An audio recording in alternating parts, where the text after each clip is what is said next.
extent that you have passive income that is subject to this 3.8% tax, what kind of things should people be thinking about in terms of maybe converting some of that passive income to non-passive income and not have it be subject to that tax?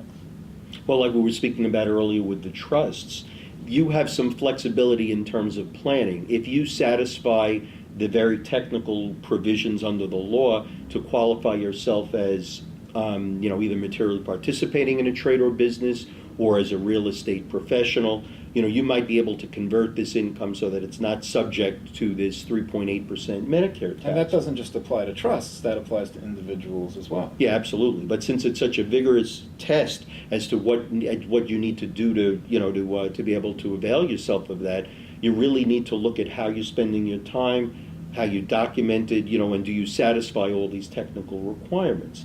And the important thing is we're sitting here today, it's still in 2012, we have plenty of time to plan to try to see if we'll be able to be subject to these potentially more beneficial provisions.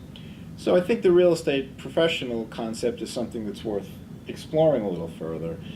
Real estate generally is, under the law, a passive activity. Right.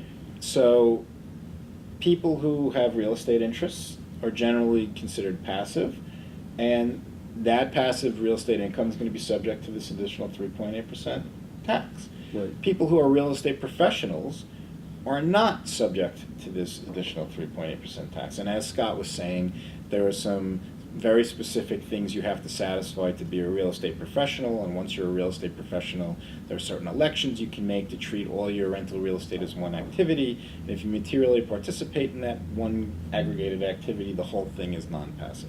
Now, many people aren't real estate professionals, not because they're not real estate professionals, but because they haven't bothered to treat it that way, because it hasn't made a difference, because really the real estate professional rules were put into place to allow people who were suffering losses from real estate that would be passive and otherwise not usable against interest income or portfolio income or active business income to free up those losses. If you weren't generating those losses, there was no reason to make this election. Right, and that's important because now we have a whole reason that applies to a lot more people to consider it and really try to determine whether we could avail ourselves of being real estate professionals, for example, and take advantage of the fact that maybe we don't have to pay this 3.8% tax on that type of income. So a whole wider range of people really need to take a look at this and see if they could come under these rules. So and Scott's right, a lot of people who have really never focused on this issue, who haven't had any need to put their head through it or analyze it,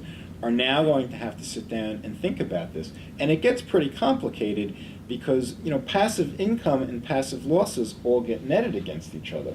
If all of a sudden you take rental real estate income and make it non-passive, and you have passive losses from some non-real estate activity, you could be stuck with a situation where you're not paying the 3.8% tax, but you're paying a much larger income tax because you're not sheltering that rental real estate income with losses from other things anymore. Absolutely. You can't look at this thing simplistically. There's no way to do it other than take a look at your personal situation and take a look at how these things affect you both today and what you see down the road. Yeah, it's a real analysis that has to be done. And I think the key, though, is to be thinking about these things now, because you don't want to be first having this conversation and doing this analysis in the middle of 2013 when maybe it's too late to react to some of these things. Well, and also, like we said, this rule kicks in 2013, but if we're mindful of it today, maybe when we file our 2011 returns or our 2012 returns, if we're thinking about it, we can sort of set the stage and do it that way now so that we have a foundation and a sort of a precedent